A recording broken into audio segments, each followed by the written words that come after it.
nation, under God, indivisible, with liberty and justice for all.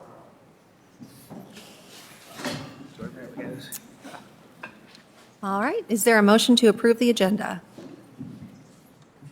I make a motion to approve the agenda. Second.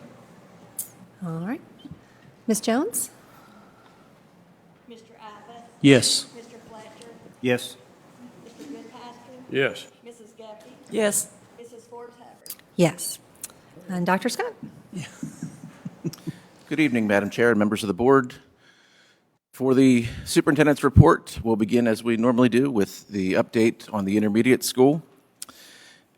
Recent days, we have made some decisions about landscaping and signage, and we'll be getting some room numbers labeled here very soon, and that will naturally lead into assigning teachers and so forth to their respective rooms. And I know that that is something that is being met with great anticipation so that teachers have a destination in mind as they get ready to plan for that move.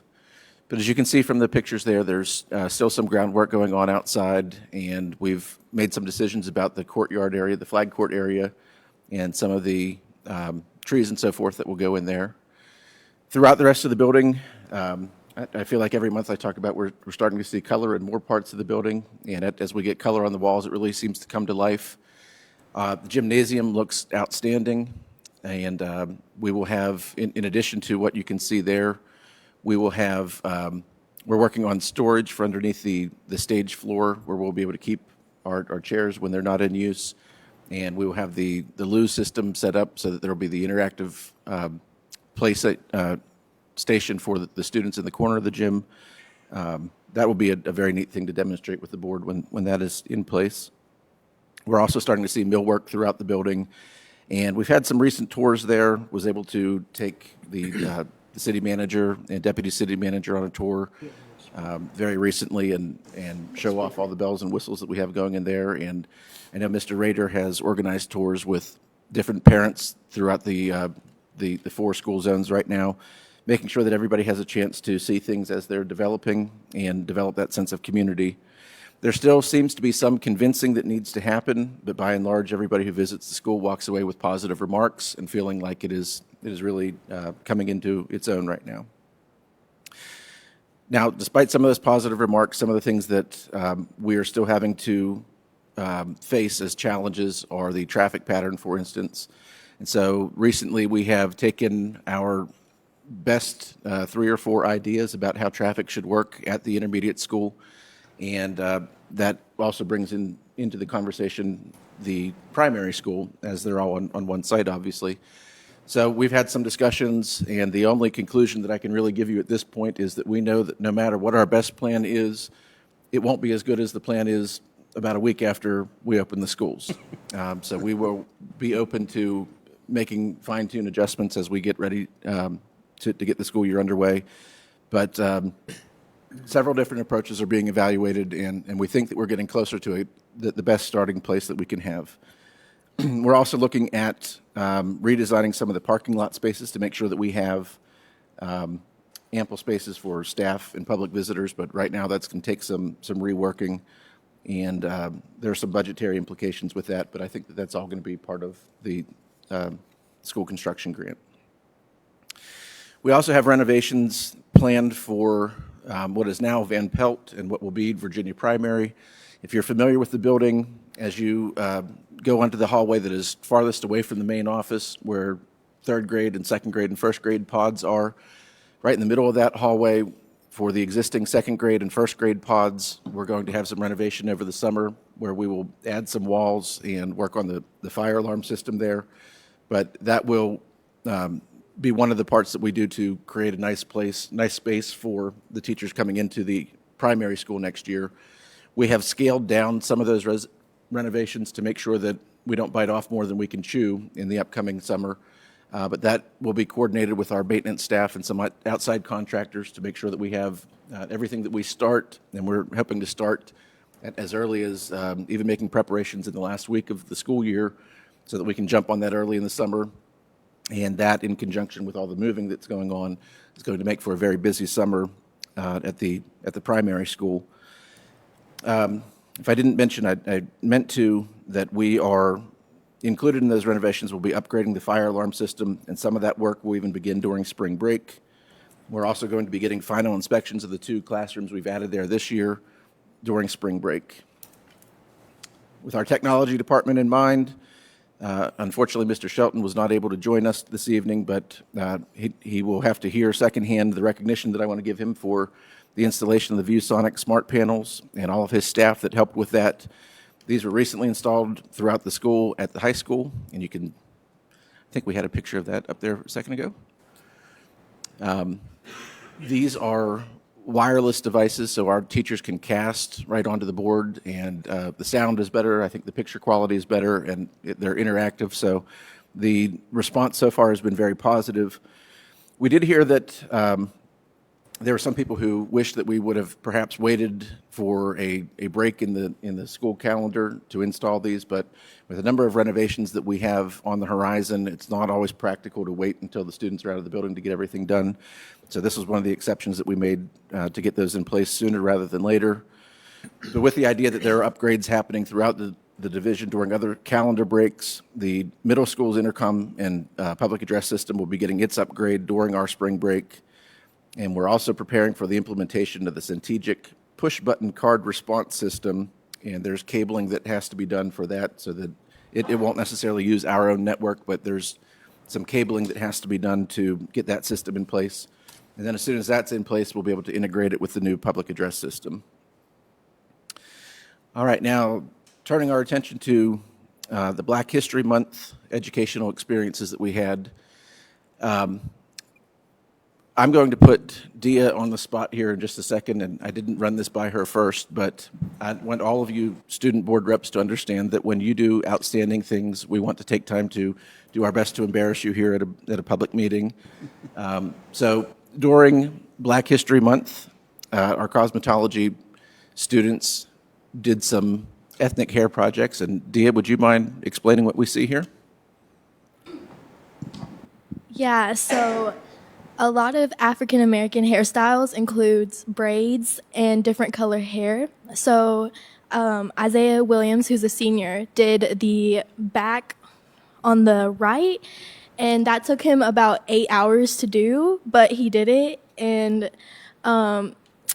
yeah, he also did, I think, the front piece. And then our back, I did a nail piece, but I guess it's not in there. Oh, no. I've seen it in there. It looks like a mechanical arm. Yeah. I don't know how it was missed in the picture. I'm sorry, dear. But on the hand, I represented different tribal pieces that take place, and I did a flag. Well, thank you very much for giving that explanation. And this is still on display at the high school, I believe.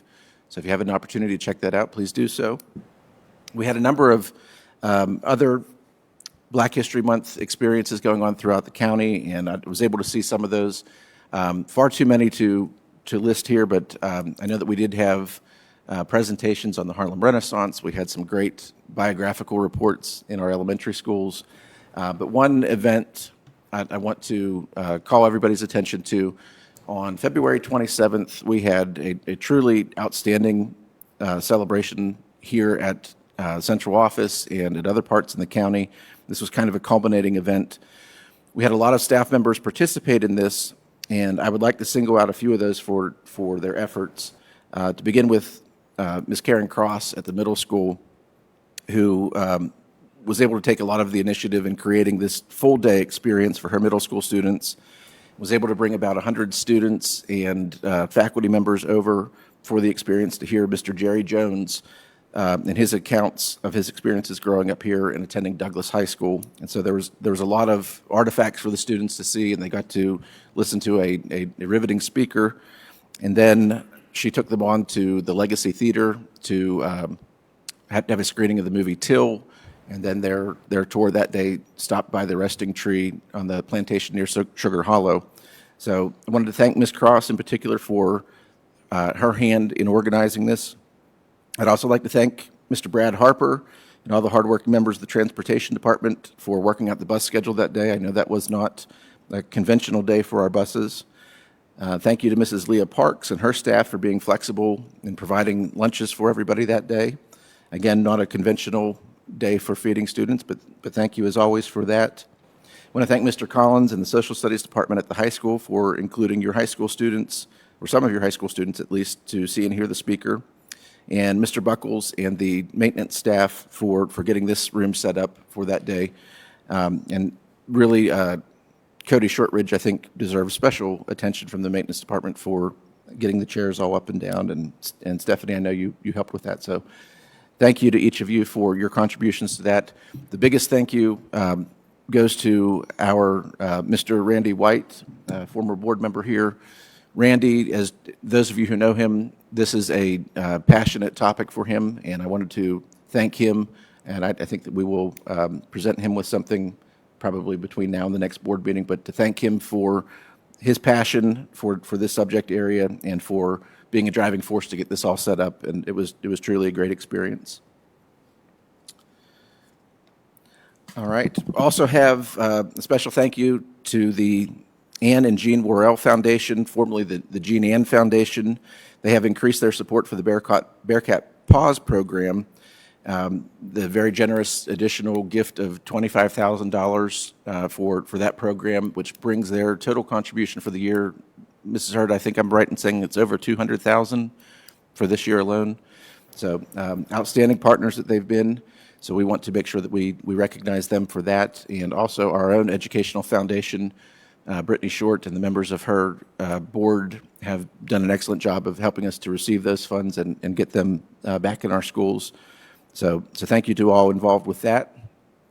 To some of the other business, we had our second round of lockdown drills in February, and I wanted to report that those went very well from my perspective. One, the state code of Virginia requires that we have 2 rounds of lockdown drills. The first happens in the first 20 days of school, and those do not necessarily have to include pre-K and kindergarten students.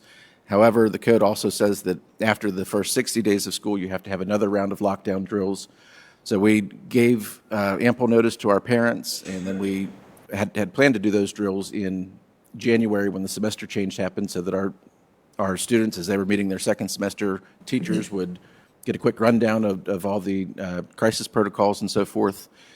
The snow ended up hitting right in that same time frame, so we had to push those into February, but had some good findings with those drills. First, the response from students was great, with very few exceptions. Every student was secured and out of sight and was quiet, and that is exactly what we need from our students. So I do want to commend them for how seriously they took it by and large. Staff was just as compliant, and we have a couple of discussion points around various classrooms and special areas in our schools where the plans are not as cut and dry, where there may be some evacuation routes that we needed to discuss. We also had some staff members who were just, one that I can think of, extremely diligent in making sure that she crossed the hallway from her classroom, cleared a bathroom, and then quickly got back into her own room to shut the door. So I think that those examples were outstanding and gave us a couple points to talk about with other staff members needing to maybe take a couple additional seconds to make sure that students and other staff members were clear of the hallway before they shut and locked their door. But by and large, everybody did very well with that. We had a high level of compliance with exterior doors and occupied rooms being shut and properly locked. Those doors that we did find that were unlocked were almost without exception. I think we had one that was sort of a back door to a classroom that needed to be locked, but other than that, unlocked doors were unoccupied rooms, which is a good sign. We found that we had some gaps in our intercom coverage, which we're addressing through upgrades at the middle school and through the purchase of additional radios at the elementary schools, so to make sure that we have total communication coverage in the event of a lockdown or other crisis protocol. But more importantly, it also opened our discussion with law enforcement, and Chief is in the house tonight, so I thank you for being here. But we have some additional conversation about advanced planning with other agencies in the city and how our response will look, and even down to the degree where we'll talk with media about where they can stage in the event of a heaven forbid it ever happens, but any kind of mass casualty event. So we do have some tentative plans for future communication, including our how we're going to communicate with parents. And I was very pleased at how Jeff Shelton and Tracy Dingus help us with the communication that we were able to share with parents this last round. A few upcoming events to mention. The elementary schools are collaborating on another multi-school event to encourage community throughout the school division. This will be held March 26th, and I believe it's at the high school, but it will be a wellness event sponsored by our 4 elementary schools. This is being coordinated by Ms. Holly Rowland and elementary PE teachers. It's my understanding this is going to be a physical fitness event, so please be on the lookout for more information about that. And then the biggest discussion point coming up here is we have a boys basketball team that has reached the state championship game on Thursday. And before we talk about some of the preliminary plans for that, I do want to say that we have many students and many teams that have done exceptional things this year, and we have missed opportunities, I believe, to give them the recognition that they deserve at our board meetings. So rather than hurry to try to get something in place for some of the other winter sports that have just winded down, we're going to make sure that we get proper invitations out, and so that we can bring those students and their parents or guardians in and give them the recognition they deserve at an upcoming board meeting. Because I know we have state qualifiers, state champions, a new state record set in indoor track, so we want to make sure that we give these students the recognition that they deserve.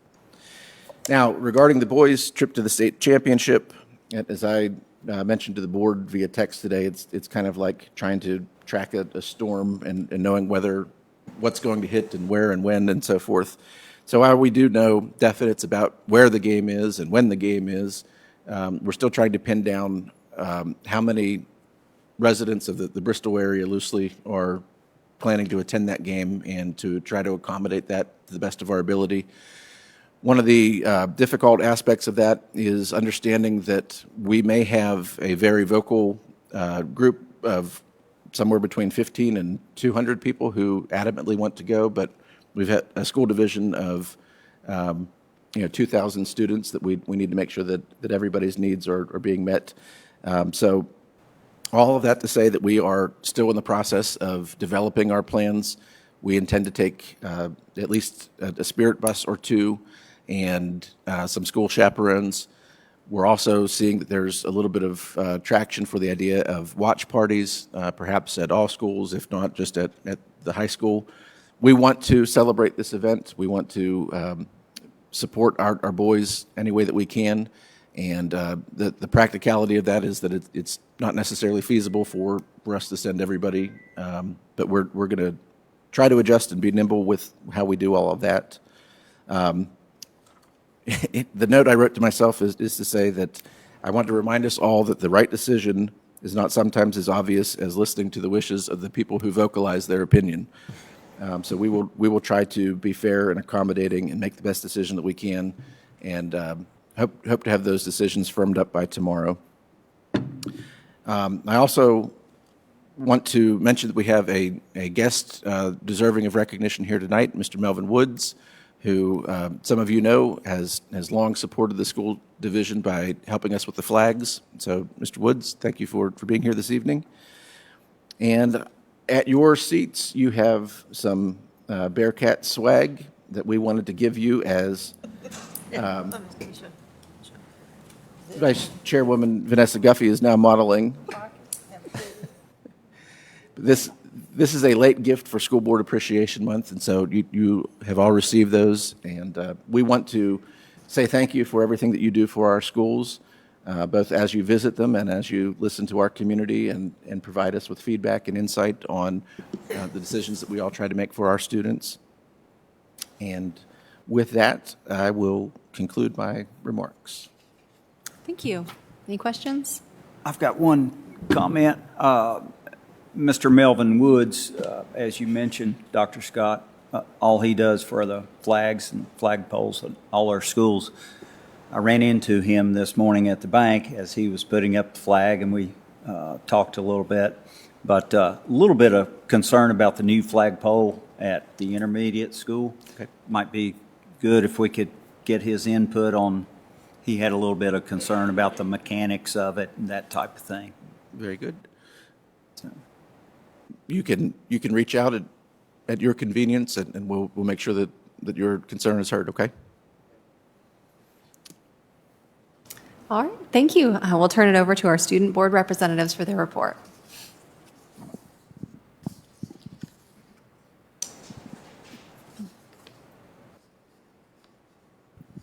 Virginia High culinary students prepared an honors lunch for students who achieved A's and B's last semester. Over 200 students were recognized with a certificate for their academic excellence.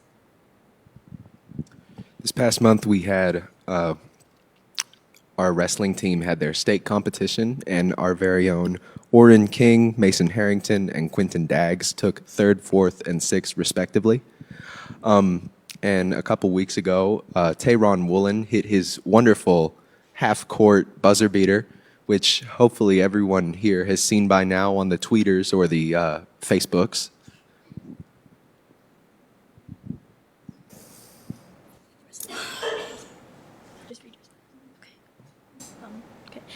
Several of the high school spring sports are setting up for their seasons. The tennis and baseball teams began practice on the 19th. The soccer team began practice on the 26th, and the track team will begin practicing on the 6th. We would also like to congratulate the boys basketball team for winning their semi-state final game last Friday. This past month, the high school has started up scheduling, and let me tell you, it's a great selection across the board from the liberal arts, fine arts, performing arts, and there's always some fan favorites like astronomy or creative writing.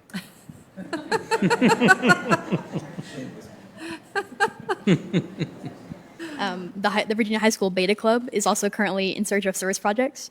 The team of officers have a meeting to discuss potential projects with local nonprofits, some of them including Rivers Way, the Children's Advocacy Center, and Big Brothers Big Sisters of East Tennessee. We actually have a meeting scheduled this week with a representative from the Children's Advocacy Center to discuss a potential project, and I'm really excited for us to start working with them. The Queen of Hearts campaign is also still underway for senior Paris Martin and sophomore Carly Keeney. Carly is gearing up for a dog play day at Sugar Hollow Park on Saturday, March 23rd from 1:30 to 3:30. And Paris recently finished her Valentine's Day basket raffle. We would like to encourage everyone to support our candidates as they raise money for the American Heart Association. Thank you. Thank you. Any questions or comments? I have a comment about the honors luncheon. It was wonderful. It's really good. Brianne and I went, and the students were really well. They conducted themselves well. The culinary department did an excellent job. They were so serious and professional. You would have thought we were at a fine dining establishment. And the food was really good, too. So I just thought the whole thing was just a really good. And we had a wonderful speaker. Oh, yes, our speaker was very good. Yes. So I was thankful that I was invited for that. Yes. Well, thank you for that report. I'm really excited to hear about all the goings-on we have happening over the coming months. One thing that you mentioned, the soccer team starting, I'm really excited that we are having a middle school soccer program starting up this spring. So we're going to have a feeder program at our middle school feeding into our high school team. So I think that's a really cool opportunity we have that we're rolling out for our students. All right, Dr. Scott. Oh, go ahead. If I may, I also wanted to comment on the student PowerPoint.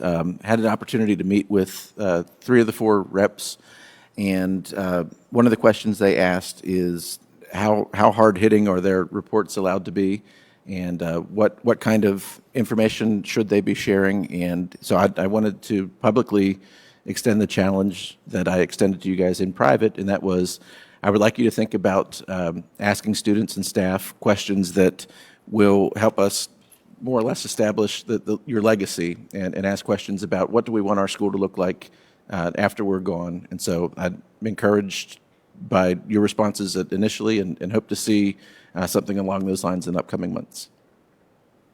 That's good. Thank you. All right, Dr. Scott, I'll turn it back over to you for discussion of policy JFCH, tobacco products and nicotine vapor products.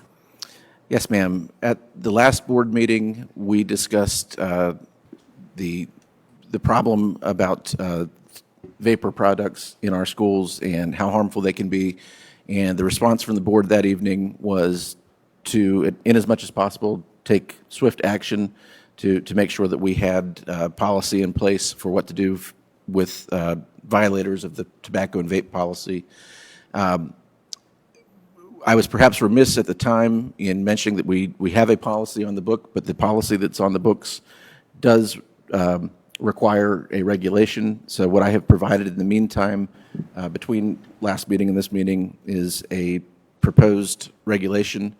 Now, regulations, as the board recalls, don't necessarily take a board vote, but more or less just provide the administrative steps to take informed by the policy.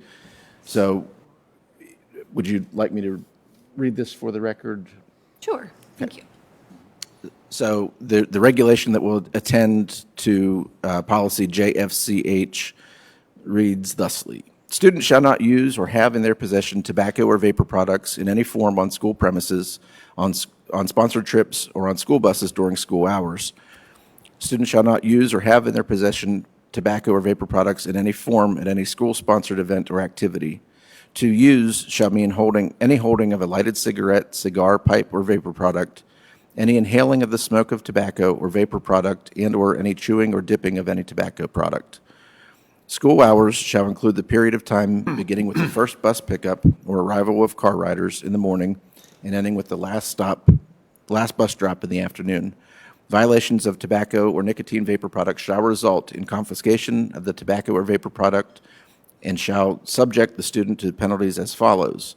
For the first offense, 1 day out of school suspension and 2 days in school suspension, and a law enforcement citation, counseling on the dangers of nicotine and vapes. On the second offense, the student will have 3 days of out-of-school suspension and a law enforcement citation.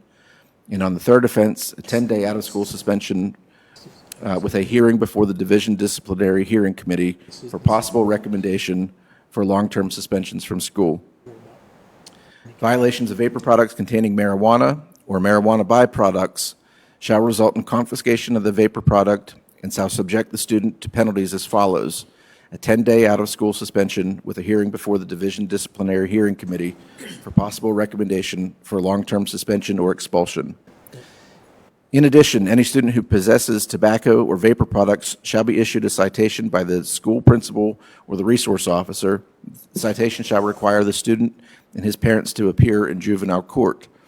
The superintendent of schools, in cooperation with the juvenile court and local police or sheriff's department, is responsible for developing procedures for issuance of citations, which shall include the form and content of citations and methods for handling completed citations.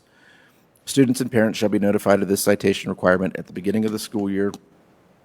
The remedy for that will be to issue this through a message to our parents to make sure that this is the direction that the board wants to go. Are there any questions about the regulation proposed there?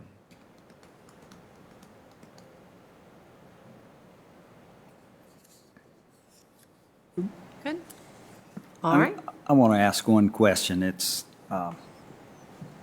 probably a dumb question, but is there not a product now that I see that's more of a mint that's nicotine? There Called Zen or something? There are products of a wide variety out there, and as reported last month, there's very little regulation on these, and unfortunately, they're abundantly available. I guess I was just wondering, this really doesn't cover a nicotine type mint, and whether, Or nicotine patch. yeah. So, I think in the first couple paragraphs there, the idea that it's cigarette, cigar pipe, or vapor product, or the smoke or the chewing or dipping of any tobacco product would be by my assumption that covers Okay. pretty much any way that it's going to be ingested. Okay.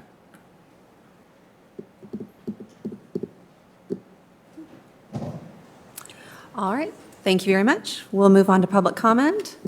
I have 2 cards. I think I'm getting a third.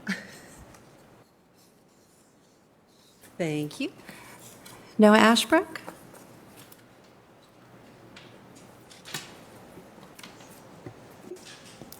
Testing. Okay, cool. Noah Ashbrook, Bristol resident, speaking on behalf of the Bristol, Virginia Education Association concerning action item 5B. Members of the board, as you know, our members, which are not just teachers but also administrators and other staffers, have difficult jobs. The budget proposed tonight will make these jobs more difficult. Approving the budget as is would also approve the loss of 15 aides, 3 teachers, 3 custodians, and 1 media specialist. While not monetarily equal, that total of 22 positions is roughly equivalent to the number of employees we hired at the beginning of this school year. This elimination of positions will have an impact on the students of Bristol. A reduction in teachers and aides will mean that students will not get the individual attention that they need because of the increased student to professional ratio.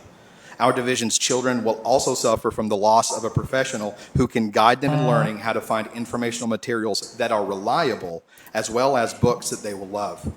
The loss of 3 custodial positions will mean that the remaining staff will have to increase their already heavy workload, which may mean that our schools will not receive the custodial care that they require. We would encourage the board to look for areas other than staffing to make up for these shortfalls of funding. Thank you. Thank you. Brad Hutchinson?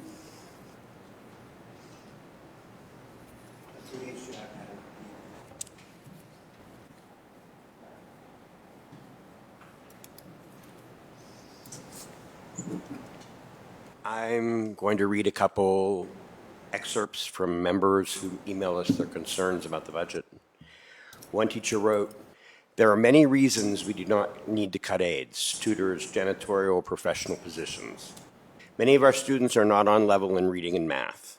We need those behavioral specialists, tutors, aides, and special ed teachers to help close the gap on these students and get them to the appropriate level." Another teacher wrote, "I'm concerned about the loss of behavioral specialists. I didn't have to utilize one until the last few years because students are coming into school with more challenging behaviors. Having to spend time and energy focusing on one student's misbehavior takes time away from the other student's success." Another employee wrote, "With the cut of custodians, teachers will have to add custodian to their list of duties. I'm not against vacuuming or wiping down tables. However, give us a heads up, give us supplies, and give us money to compensate our time. Custodial duties take time away from teaching." And a final quote, how does cutting teachers' aides make sense? Will we not have the same number of students? If you pack students into a classroom with no help for the teacher, I fear many teachers will look for jobs elsewhere. Thank you for listening to the concerns of our members. Thank you. Brandon Guffey?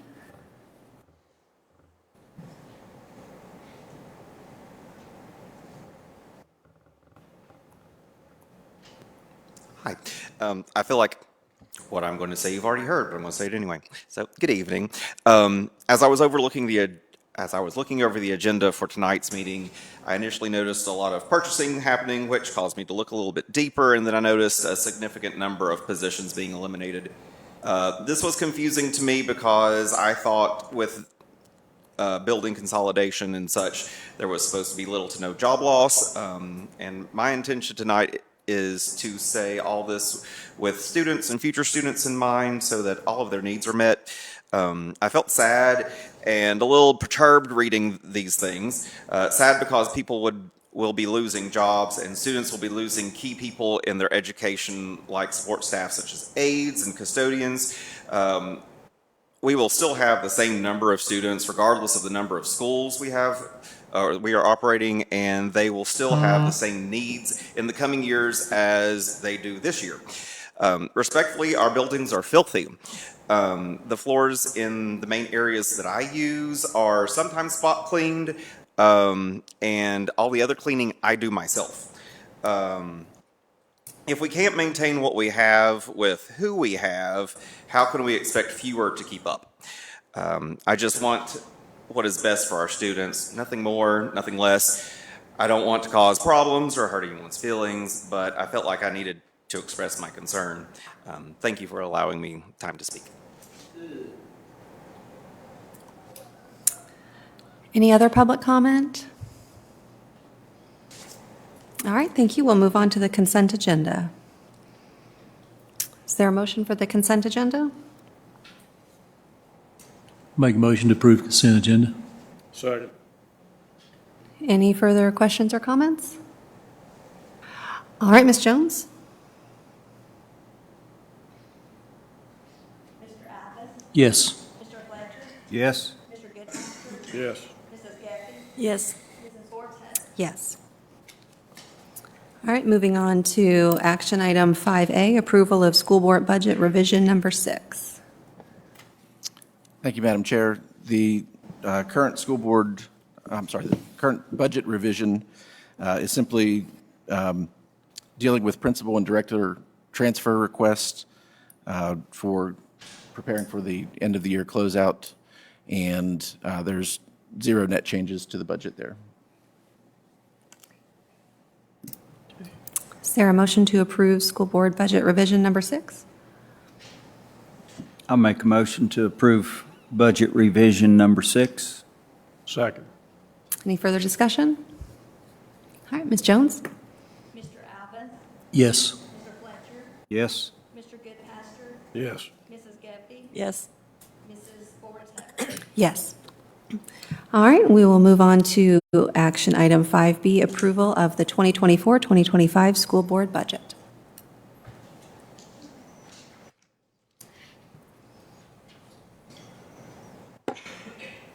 Thank you, Madam Chair. I've moved down here so that they can see that I'm on their side, so that I don't get whacked when we talk about these things in the budget.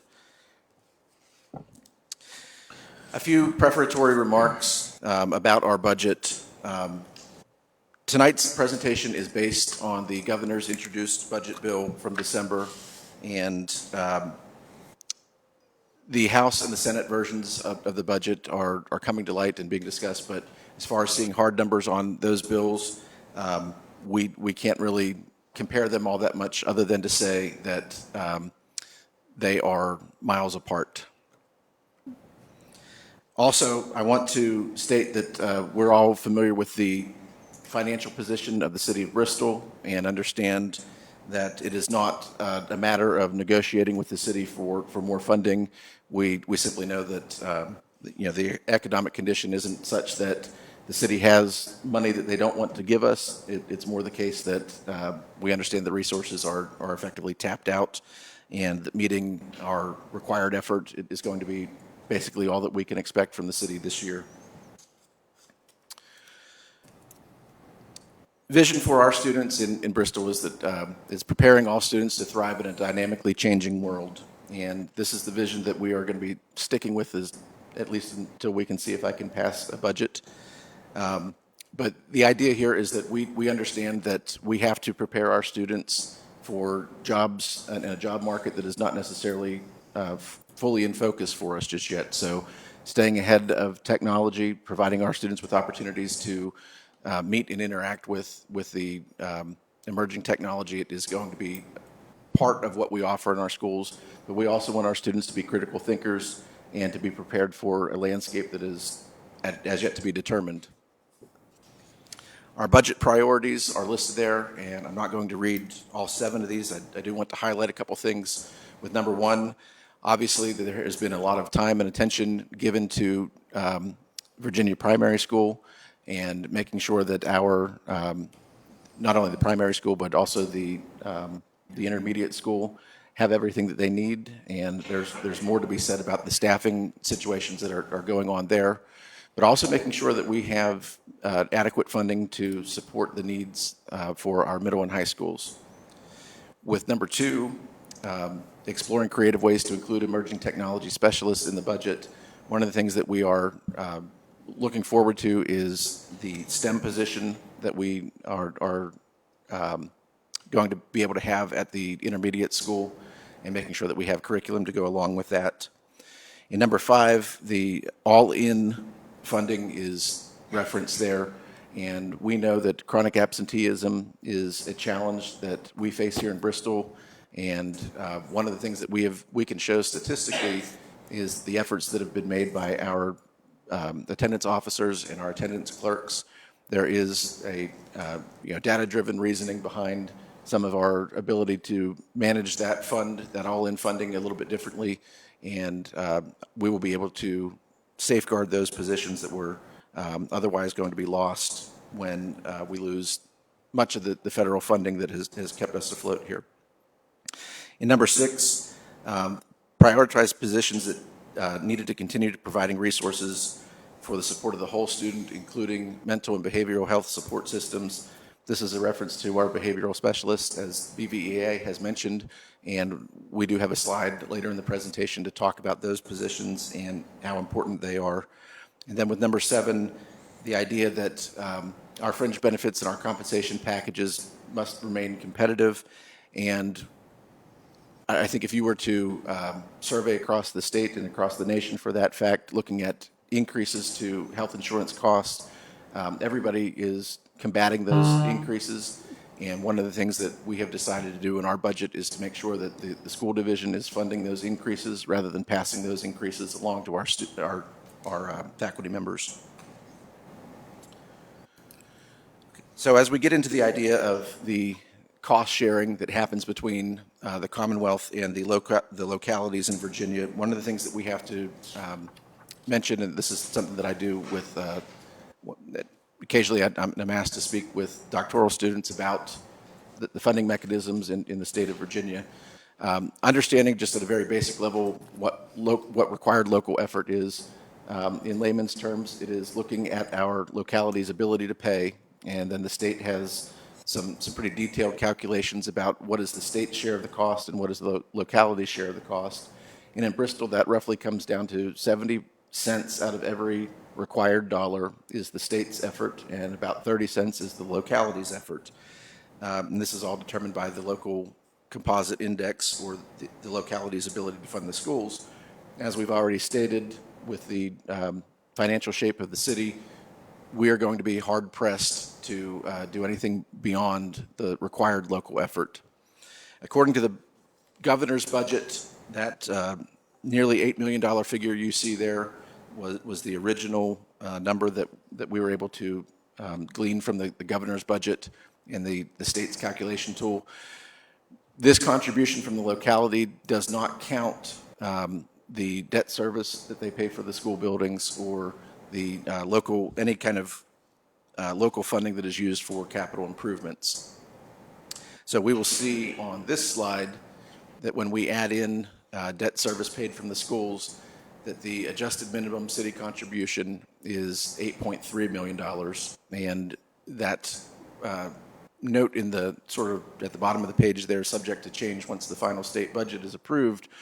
Again, the way that this has been stated to superintendents is the House and the Senate versions of the budget are astronomically different than the governor's budget. And so even as the House and the Senate try to improve upon the governor's budget, that has a tendency to put more of a hardship on the localities to fund those increases. So it'll be interesting to see where this all shakes out. All right, as we get into the summary of our budget, these are some of the other contributing funds, and I'm not going to spend a lot of time here, but you can kind of see, just going to get onto the juicier stuff if we don't mind here.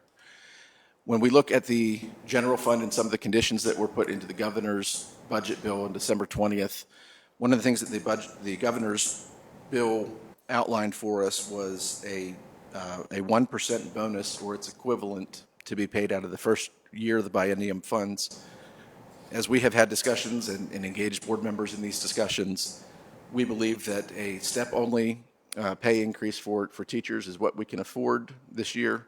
And I said teachers, but really that is all staff. The way this money comes to us through state funding is through the standards of quality, which doesn't fully recognize the number of positions that we have in our schools. The standards of quality method really only takes into account 2 out of every 3 positions. So when we add in the full depth and breadth of our faculty and staff, there's quite a lot that needs to be paid out of local funds. To be able to do a step-only increase is advantageous for us. It will achieve the 1% that is required in the governor's proposal. But more than that, it prevents us from freezing anybody on our salary scales. And many localities over the past 15 years or so have been confronted with the idea, when there's not sufficient funding in the budget, how do you handle compensation and increases? And one of the solutions, albeit not a very good solution, has been to freeze people on their salary scale and hope to catch up later. Our proposed budget here will take that step increase, and unfortunately, though we wish we could do more, that's going to be about the extent of what we can do with this budget. As I already mentioned, with the health insurance increases, we have decided that a large portion of the new money that we find in the governor's budget bill will be dedicated to taking that cost on for our employees, so as not to pass rate increases along to the employee. And our bus fleet is woefully behind in what is the word I want, in our sustainability plan. So making sure that we have the availability of funds to purchase at least 1 bus is going to be instrumental for us, and there's a chance that we'll be able to get 2, depending on where the rest of the House and Senate budget end up. With salary increases in mind, one of the things that we want to call everybody's attention to is that the past 3 years have been pretty good for employees in Bristol. And I wish that I was standing here this evening saying that it's going to keep getting better, and it's going to keep getting better, and I can do more for each individual employee in my first year than what I actually can. But I want everybody to understand that it's not as if we're going from, not necessarily going from very lean years to even leaner years. I think the past few years have been good for teachers and for staff in general, and hopefully that the 1-step increase is kind of just keeps us in place for another year, and that there's relief around the corner. Now, as mentioned earlier, there are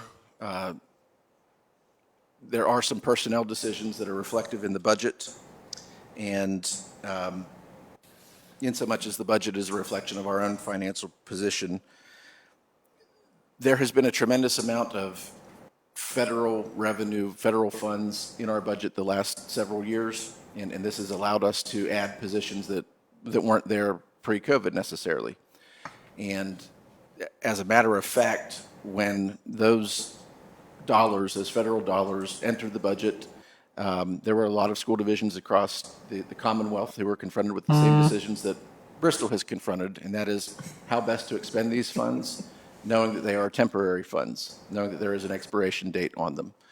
And well, that expiration date is upon us at the end of this school year. And so there are some funds that will continue, but as we have sort of been saying on this floor, anything that continues beyond the last day of school essentially has to be spent on things that can arrive in a box. We cannot continue to have personnel costs in these federal funds that are going by the wayside. So there are some things that are attributed to consolidation, which I'll get to in a moment, but there are other job losses that are attributed to the loss of the federal funding. On this slide, we're focusing on the school consolidation. Within our budget, we have, with the notion that we have the same number of students, no matter how many buildings you put them in, we are able to retain one of our nurses as a floater system-wide. So this means that we recognize that our students' health needs are not diminished by consolidation. We also understand that the number of students that are at Virginia Middle School is higher than the recommended ratio for counselors to students. Now, the standards of quality provide that a division-wide ratio is supposed to be 325 students to 1 counselor. We meet that for the division. However, at the middle school, that number wouldn't quite line up. So we are retaining one counselor. This would be a job loss that if we didn't otherwise shift this position to the middle school. So we are fortunate enough to be able to retain that. Through consolidation, we had also originally posited that we would be losing one clerical position. However, we are going to retain that clerical position and create a position at transit to assist with Mr. Harper. So that position will have some responsibilities for transit as well as athletics. Now, there is the elimination of 3 teaching positions. However, as we're looking at this, there is some duplicity in the positions that we're going to be, if they otherwise did not have attrition, there would be duplicated positions. Through some teacher retirement, through non-renewal and things like that, we are expecting that there will be the elimination of 3 positions. They're not necessarily 3 people tied to these positions, though. So these are positions that are otherwise going to be unfilled, not necessarily anybody that is going to be turned away. One of these is same holds true for the idea of the media specialist position. At this time, we're showing the elimination of 1 position. However, there are other personnel discussions, and this may have to be revised at a later date. With the custodial positions, I understand the concern about trying to do the same job with fewer people. However, when we look at the amount of square footage that we're responsible for next year with fewer buildings, this has been part of the plan all along, is that there would be some attrition with the custodial positions, and we're working with those individuals. In fact, for every position where we have identified a possible separation with an employee, we're taking time to meet with those employees to explain to them their standing, their options, and what may remain to be seen as far as continued employment.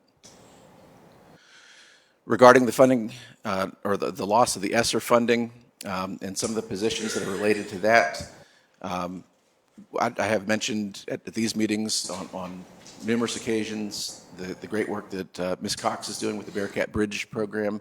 We've identified that as being a position that is vital for our high school students, and in some of the balancing act that comes with trying to keep positions while losing funding, that is a position that we have been able to move into our local budget.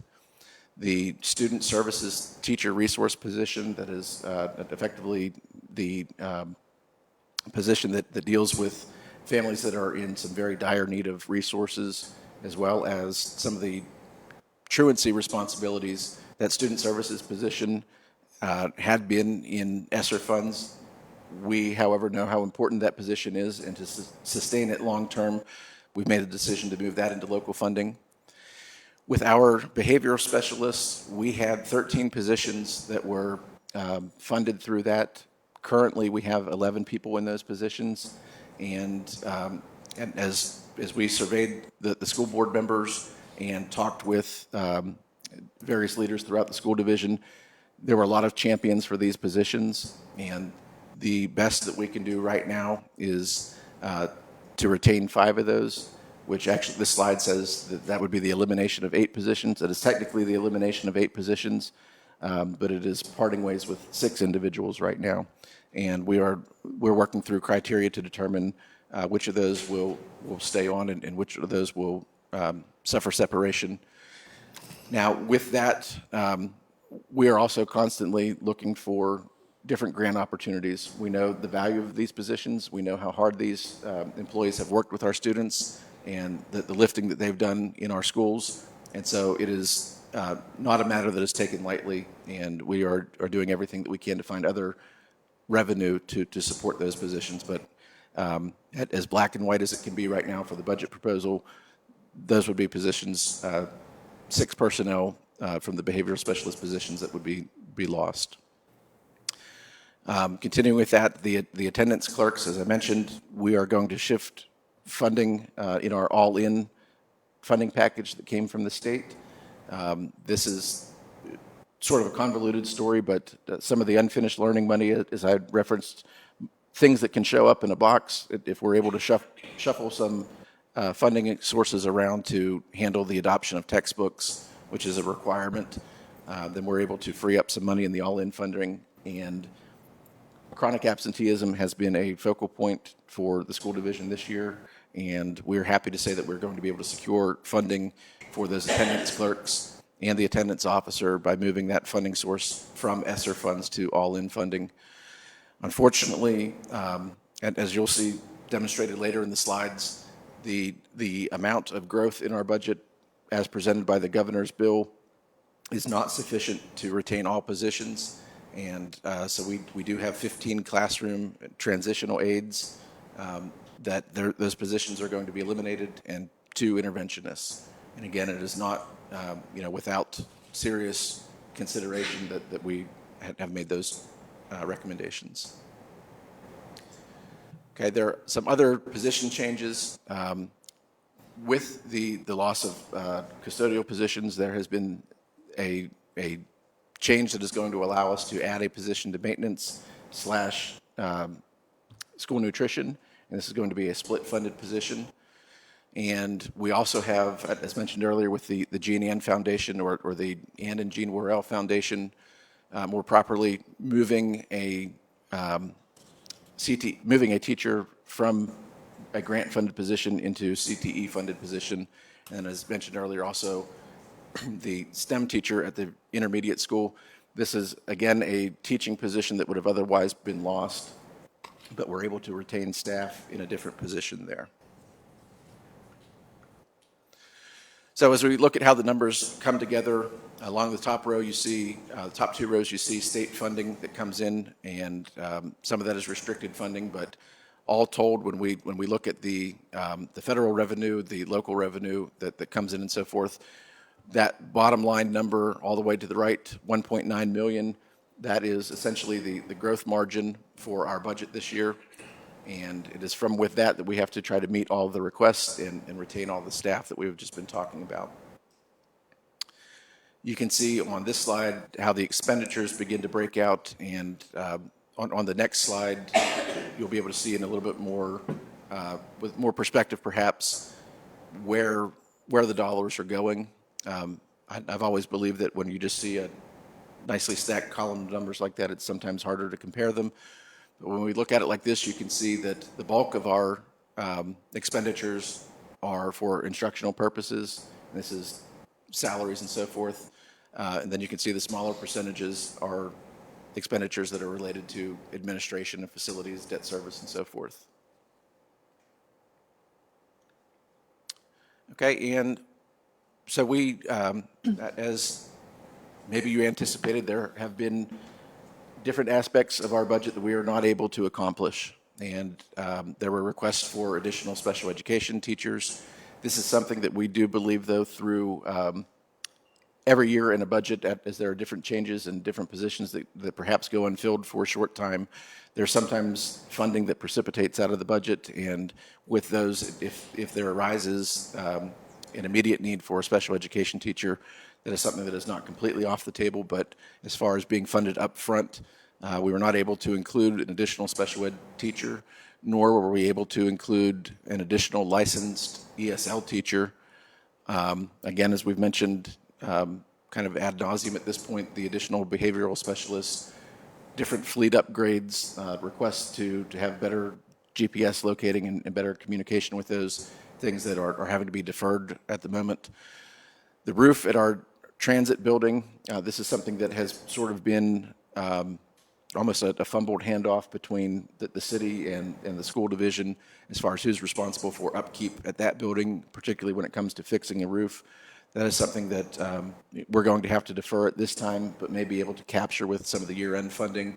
And the same is true for painting of our buildings. There are some definite needs that we're just not able to accomplish with the funding that is available to us at this point. Door lock upgrades, it has been something that is very important to me. I'm very passionate about making sure that all of our doors not only have locks that work, but also doors that don't require a whole lot of physical manipulation from the inside, but rather have a kind of push button method to lock them. That is something that we are anticipating we'll be able to find some funding for through different grants to make sure that we accomplish those. But this list is items that are being deferred at this time. Okay, and I am a little bit out of my comfort lane or comfort zone on this slide, but when we talk about debt service and the new school, Tammy, I may tap you in here. Can you walk us through this slide? Yes, yes. Next year, the principal and interest payments start on the new school. And November of 2024, the first payment will be due of principal and interest. The $385,000 that's due will come from its principal. It will come from the school construction assistance program, and that's out of the $8 million that the state gave us towards the new school. So we plan on having at least $2 million of the school construction assistance program to apply towards the principal. So hopefully that covers the next 4 years for the city. And of the interest, the school construction assistance program only covers principal. It will not cover interest. So if you will recall, we received the $1.5 million from the state on the entitlement program last year, and we promised the city we would split that in 3 and pay towards the principal. And so that's the way the budget is set right now. And then the remaining principal and interest will either come from that school construction entitlement program or a combination of city funds. But that's yet to be determined based on the city's budget. Thank you, Ms. Jones. And with that, we are at the end of the slide deck, but certainly willing to answer any questions or at least field them if the board has any at this time. First, is there a motion to approve the 2024-2025 school board budget? I make a motion to approve the budget. Second. All right, any further discussion and questions? I'll just make a comment. I think with COVID hitting in 2020 and the COVID money, the ESSER funds, we used a lot of that money to hire those aides to begin with, because when we missed school from March till August of that year, we were just so far behind, and that's where a lot of those positions come from. We invested that money in helping our students to try to get caught up, knowing that when that money ran out, we weren't going to be able to retain those jobs. I'm astounded that before COVID, our budget was about $25 million, and after COVID, it's jumped up to 40-some million dollars. And I think that's with the influx of COVID money did a lot of that. But we've been able to. For years, I sat on this board when we'd have budget meetings talking about salary freezes, no step increases. And what we've been able to do the last few years has been phenomenal. Over the last 5 or 6 years, to really take care of our people, and that's what we want to continue to do as much as we can. And but the influx of the federal money really distorted positions and the sustainability of those positions. That's all I like to say. We wanted to make things as good as we could with what money we had at the time, and that money's running out. So that's the loss of positions.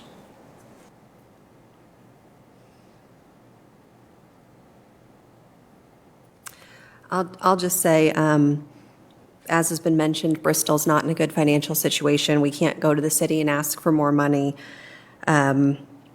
As we met with Dr. Scott and Ms. Jones to talk about the budget in smaller groupings, We went through all of the requests that were made, all of the positions that were being considered for elimination, and we had a running total that every time we said, yes, we need this, it would take money away from the running total.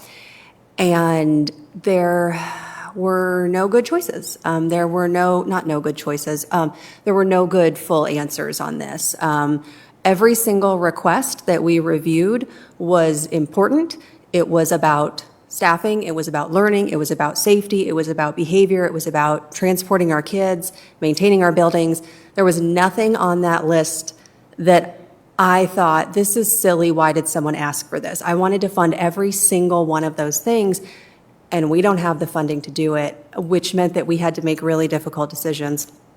And as Dr. Scott said, we tried to make those decisions with the best interests of our staff and our students and our community in mind, but it was not an easy process. It was not taken lightly, and I do hope that we will have a better budget than what the governor has offered us, and we will have some additional funding to work with, some additional grant monies. But just wanted to let you all know that this was not something that anybody took lightly, and we put a lot of thought into these things.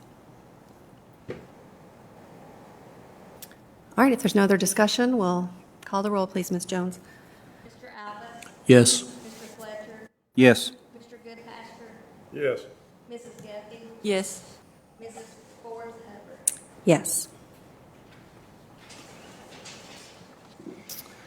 All right, we'll move on to approval of the resolution to offer Advantage 65 plans.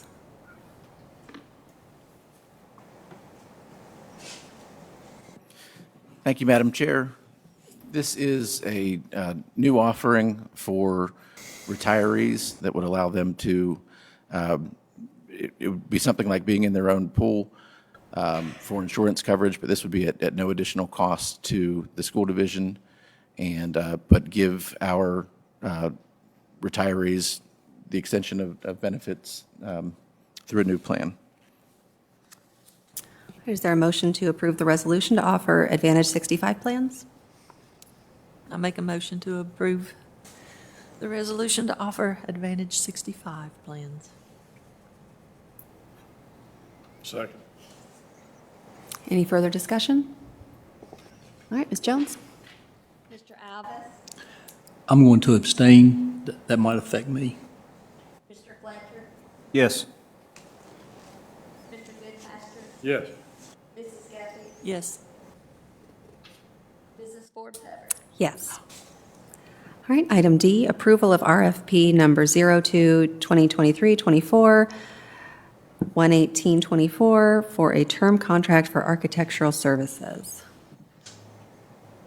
Thank you, Madam Chair. We went through the RFP process for architectural and engineering services, and through that process have identified Thompson Litton as the for the contract for A&E services. Is there a motion to approve this RFP? I'll make a motion to approve the RFP. Second. Any further discussion? All right, Ms. Jones? Mr. Alvis? Yes. Mr. Fletcher? Yes. Mr. Goodpaster? Yes. Mrs. Guffey? Yes. Mrs. Forbes Hubbard? Yes. And final action item of the evening, approval of granting superintendent permission to hire new employees between March 6, 2024 and April 15, 2024 in consultation with the school board. Yes, Madam Chair, this is, again, indicative of our teacher shortage right now, but as we do have, anticipate some turnover in our teacher staff, we want to make sure that we are able to act quickly, and as we go through our process and post jobs and interview applicants, that we're able to put a contract in front of them as soon as possible so as not to lose them to surrounding localities. Is there a motion? I move for approval. I'll Second. second. Any further discussion? Ms. Jones? Mr. Alvis? Yes. Mr. Fletcher? Yes. Mr. Goodpaster? Yes. Mrs. Guffey? Yes. Mrs. Forbes Hubbard? Yes. Mrs. Guffey, will you please read us into closed session? Will. Pursuant to Section 2.2-3711A1 of the Code of Virginia, I move that the board convene a closed meeting for the purpose of discussing the following matters: discussion of certain personnel, recommendation for employment, and resignations. Second. Ms. Jones? Yes. Yes. Yes. Yes. And with that, we're in closed session. Thank you all for coming and.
The Bristol, Virginia School Board certifies that, to the best of each member's knowledge, only public business matters lawfully exempted from open meeting requirements by Virginia law were discussed in the closed meeting, and only such public matters as were identified in the motion convening the closed meeting were considered. Second. Ms. Jones?